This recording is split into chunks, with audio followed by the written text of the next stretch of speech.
Good day, I'm Junior Researcher Adam Southgate, and today's lecture will be covering the Wandering Village. I'd appreciate that all hunters please subscribe as to not miss any future lectures, and also, if you could, recount any of your own interactions with the monsters of the spheres in the comment area of this video. So, to begin, as always, we'll start with our general announcements. Firstly, the research station on the other side of the Perpetual Tear in Snowdonia National Park is now fully operational. We are enjoying regular contact via manned-relayed messages, or simply a man stepping through the breach to tell us what's been happening. Though it's only been a week so far, we've already received some interesting pieces of information. The high-pitched sound that was heard by the security team the night before the research team's arrival actually came from the damaged tree itself. It turns out the trees have a curious defense mechanism in where they create the sound to, we believe, deter herbivorous animals. This would at least, in part, explain the bizarre events of that night in where a tree was found with a mutilated animal beneath it. We surmise that the slow, carefully moving mammals live within the tree while being incredibly cautious not to damage them. This unfortunate individual fell, digging its claws in to stop its descent, causing the tree to release its high-pitched alarm call. From there though, we are at a loss, especially as to how the poor creature was bisected. The security team has also made a discovery all its own, finding a small spherical jelly-like structure around the size of a golf ball. Those that were found appear to be in a state of decay, though the research team believe them to be some kind of seed that needs to latch onto something specific to properly germinate. To that end, the team have already begun collecting specimens and placing them upon various materials to figure out which they will latch to. Secondly, and rather regrettably, we've had an outbreak of bursters, or bursting worms, within Cardiff city centre. Thanks to the WE surveillance system, we've managed to identify all those who may be infected. What we need now is volunteers to conduct the unfortunate task of capturing these infected people for assessment and disposal. The initial tally is 436 infected, and due to Cardiff being our nation's capital, these people are quite widely spread out, with some even in England.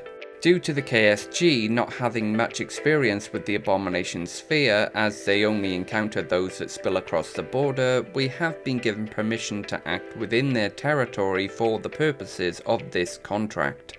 The bursting took place only a few days ago, but due to the varying lengths of their gestation, we must act quickly to prevent any further outbreaks. If you are interested in this contract, please contact your local order office for details.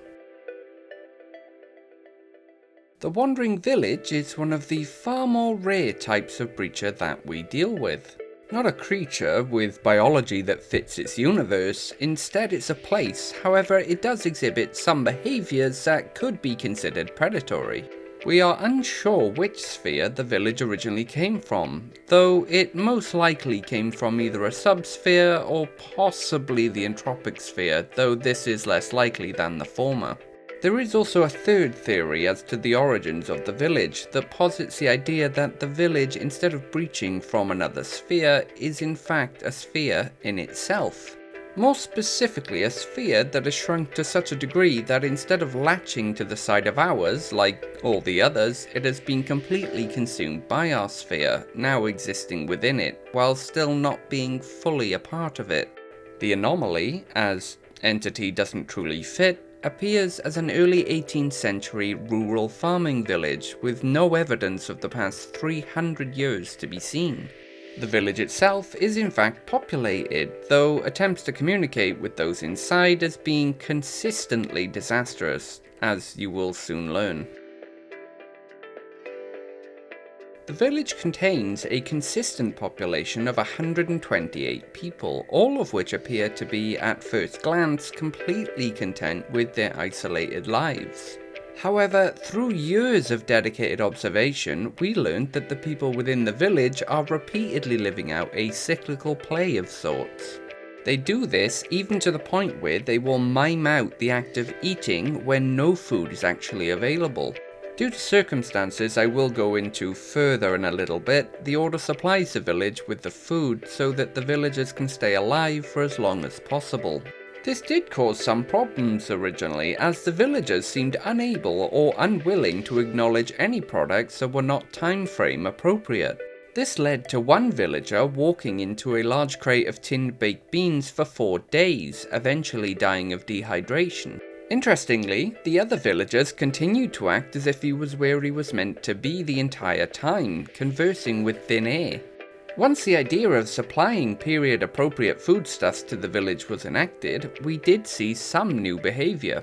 The villagers collected the provided supplies incredibly quickly and in an almost choreographed fashion. Once these items were placed away, they quickly returned to their previous roles. The reason we provide these supplies is twofold. Firstly, the village itself dislocates, appearing upon random country roads, stretching our reality to fit itself. The bodies of the deceased, however, are left behind, usually twisted or crushed by our universe flowing in to fill the gap left by the village. This is obviously a detection risk, and therefore best avoided. Secondly, and far more worryingly, the people within the village are not the same people that were there originally when the anomaly first appeared. When one of the roles becomes vacant due to the death of the actor, the village or some entity within, in a way we are still in the dark about, traps a person to fill the role. Moving itself to where an individual who most looks the part will soon pass through, it sits and waits. How it knows of these people or where they will be are two questions I'd very much like the answers to. Once the targeted victim has entered the village, it's already too late, as they will immediately leave their transportation, strip off their clothes, dress in the clothes of the person that once filled that role, and slip into the position that person once filled. We have, of course, attempted to remove people from the village. However, on entering, those that have no role within the village will immediately fall unconscious until the village moves on, which can be weeks. However, even if they survive this period of catatonia, they will be crushed by the force of our universe rushing back in to fill the gap. We have also, via rather Looney Tunes methods of a helicopter and a lasso-like device, attempted to lift villagers from the area. However, these people immediately enter a coma-like state after leaving the village boundaries, which they will never awaken from. To exacerbate the issue, the village itself responded by immediately searching for a new person to fill the role. In 1986, we conducted, with aid from the Royal Army, Operation Modernization, in which we attempted to destroy the village entirely. However, this too was unsuccessful, as despite every building being completely flattened and all occupants eliminated, the village simply relocated, with all the buildings reappearing untouched, and all previous occupants were eventually replaced. Modern technology is unable to function within a spherical bubble around the village, with all devices reliant upon an electrical current shutting off until removed from the village. This has obviously made observation of the residents rather difficult. However, with use of more advanced and some anomalous equipment, we have managed to learn some things about the play the people within the village are enacting. Firstly, the language they speak is a bizarre mix of Welsh and Cantonese, and like the latter, is heavily tonally based. Strangely, besides the language, there seems to be no other cultural influence, with them living almost identical lives to 18th century Welsh villagers. This is bizarre, as you would expect that wherever the village originally came from, if the people had had enough interaction with Cantonese-speaking people to integrate the language into their own, that they would have also had some cross-cultural pollination in regards to other things. Interestingly, the village doesn't, in most cases, seem to care about the age of its inhabitants, with one individual at the age of 93 still playing the role she began at age 7. This leads to very strange scenes of 19-year-olds telling off their toddlers of age 50 for misbehaving. Amongst the cast of people we have so far identified, there are 3 that seem to have a more pivotal role within the repeating cycle of events. These people must be within a certain age range to remain within the village, with those that age beyond the role being left behind once the village moves on, in the same messy state as those who are left behind after dying. As we are unsure of names, I will use the designations the Order has given the roles. Firstly, Elderly Man 4. This individual will always be a male over the age of 50 with no upper cap. Secondly, Middle-aged Man 7, who will always be a male between the ages of 20 and 50. Finally, Young Woman 13. This person will always be a female between the ages of 17 and 30. Remembering that we are only able to collect scant pieces of conversation due to the difficulty inherent in recording the conversations from such a large distance, I will do my best to summarize the overarching events. It begins, as it always does, with a small-scale, localized earthquake within the anomalous village. The villagers shortly after gather within the town church and remain there for 1 hour 23 minutes before returning to their usual activities. For several days after the inciting incident, the villagers can be seen discussing, we assume, the earthquake. This goes on for some time, with agitation visibly rising amongst the residents as the weeks pass by. Two social factions eventually form, with Elderly Man 4 leading one and Young Woman 13 leading the other. We are unsure of these specifics, but it appears the two sides are in conflict over the meaning of the earthquake. The Elderly Man 4 faction appears to continue life as normal, making no adjustments to their routine, apart from stopping to argue with the second faction's members. Meanwhile, the Young Woman 13 faction appear far more worried about a second earthquake hitting. They spend much of their time praying at the local church, along with appearing to have long discussions about the event. Although this appears to be a simple disagreement between the two groups at first, it slowly builds over the following months until the two groups appear to be fighting over completely unrelated issues to the initial incident. Both sides grow more extreme until the village splits in two, with each faction occupying one half. At this point, Middle-aged Man 7 steps into prominence, where before this he had switched between the two groups at multiple times. During his last attempted switch, he seems to be called out by the different sides, and a large argument erupts, culminating in both sides brandishing improvised weaponry. However, before actual violence is enacted, the 4-year cycle repeats again. These kinds of anomalies are, as stated, very rare, and so far we have been unable to find a way of disposing of them.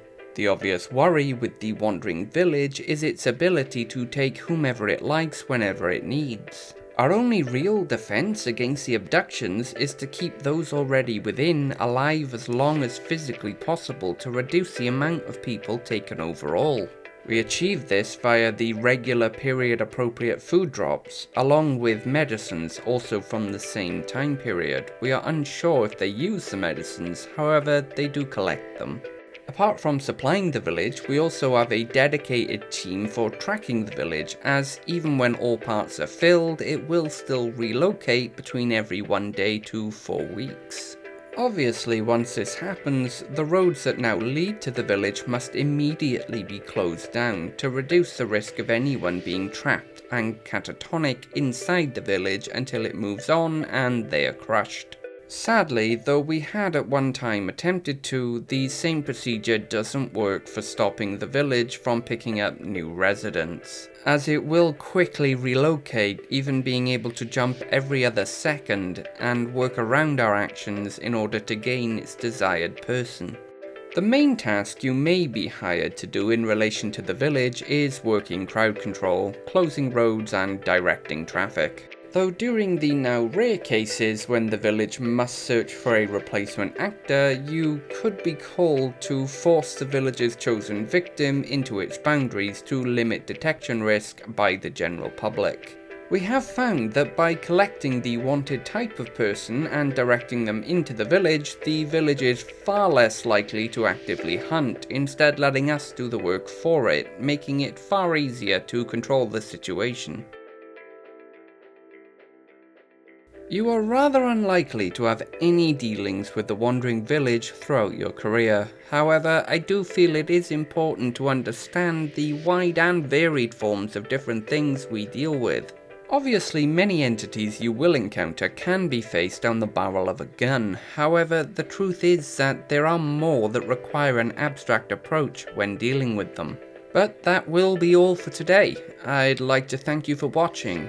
With Arthur's might and Merlin's wisdom, thank you.